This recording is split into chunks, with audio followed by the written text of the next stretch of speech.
বাড়ি মুন্সিগঞ্জ। নাম জিজ্ঞেস করেন। আমার নাম বিচারপতি শামসুদ্দিন চৌধুরী মানিক। বিচারপতি শামসুদ্দিন মানিক। মানিক কে? হাইকোর্টের যিনি কয়েকদিন আগে উপস্থাপন করছো চ্যানেল আইছি। মানিক কে? চ্যানেল আইছে। হ্যাঁ হ্যাঁ, সেই মানিক। আমার নাম হলো বিচারপতি মানিক, বাড়ি মুন্সিগঞ্জ। আপনার পিতার নাম? পিতার নাম মরহুম আব্দুল হাকিম চৌধুরী। আব্দুল হাকিম চৌধুরী। জি।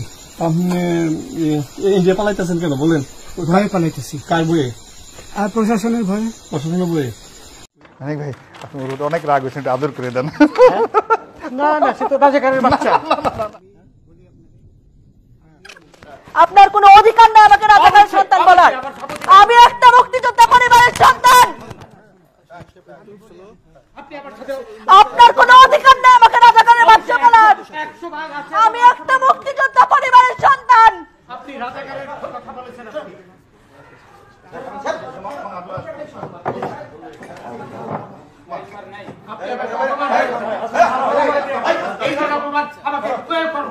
আমি একটা মুক্তিযোদ্ধা পরিবারের সন্তান, আপনি আমাকে রাজাকার কোন সাহসে বলেন?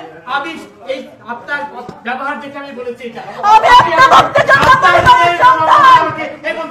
আমি একটা মুক্তিযোদ্ধা পরিবারের সন্তান। আপনি রাজাকারের সন্তান। আপনি যেভাবে আমাকে অপমান করলেন, আমাকে এই ধরনের অপমান করার ক্ষমতার সাহস কেউ কোনোদিন পায়নি। আপনি ওদের পক্ষে কথা বলছেন। আমি 2-3 বার বললাম আমি দেখেছি, তাও বলেছে আপনি দেখেছেন, সে আমাকে চ্যালেঞ্জ করছে। কত বড় সাহস তার! ওই একটা মেয়ে বলছিলেন যে ইয়ের বাচ্চা দীপ্তি চৌধুরী, ওইটা আমি খবর চাইছি। নামটা বলার পরে আমি বলি আপনাকে। কিসের? আমি তো কত রুগী নেই, মিডিয়াতে তো খুব সুন্দর। আচ্ছা আচ্ছা, শোনেন আপনার কাছে এই মুহূর্তে এরা যখন ধরছে আমাদের প্রতিনিধি, কি কি ছিল সাথে?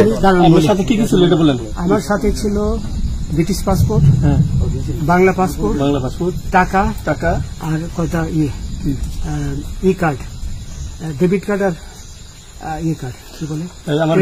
আচ্ছা, কালকে যে টাকাগুলো ছিল, আজকে কোনো টাকা ছিল সাথে? আজকে ছিল না। আজকে যে কত 40 বাংলাগুলা। হ্যাঁ, 40,000। 40 টাকা আজকে হ্যাঁ, আজকে যেটা কয় টাকা ছিল? দেখেনি? এই দেখেন, ওই দেখেন, 40,000 টাকা ছিল। কালকে যে দুজন টাকা নিছে ওদের কাছে কত টাকা ছিল? 60-70 লাখ। আচ্ছা, 60-70 লাখ। আচ্ছা, ওরা নিয়ে গেছে। নৌকালাও সাথে নিয়ে নিছে? নৌকালা এবং ওই লোক দুজন সাথে একসাথে নিছে?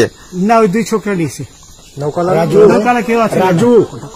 রাজু না, কেউ ছিল না। আচ্ছা, ওনাদের ফোন নাম্বার আছে আপনার কাছে? জানা দিছে? কিছু নাই, আমার ফোন নাম্বার সব নিয়ে গেছে। কাউন্টার দিবেন না, সত্য কথাটা বলেন। আপনি কত টাকা কন্ট্রাক্টে আসছেন? আমি 15,000 টাকা ওদের বলছিলাম, ওইটা আমি দিছি। কিন্তু পরে এই দুই ছেলে আমার মাইরা ধইরা। এই মাইকটা কোন জায়গায় মারছে ভাইয়া? বর্ডারে আনিয়ে মারছে না ভিতরে? তারের ভিতরে, ইন্ডিয়ার ভিতরে? আমরা তো ইয়ের নামে, আমাদের বাংলাদেশের অনেকের নামে আপনি অনেক অন্যায় করছেন, জুলুম করছেন। এটা সঠিক? আমি জুলুম করি নাই। আমি আচ্ছা, এগুলো আইন প্রক্রিয়া চলবে, এগুলো আমরা কিছু কথা বলতে পারি না। চলেন ভাই, হিসাবে বাকি যা জিজ্ঞাসা করার আমাদের ঊর্ধ্বতন জিজ্ঞাসা করবে, আমরা যাই।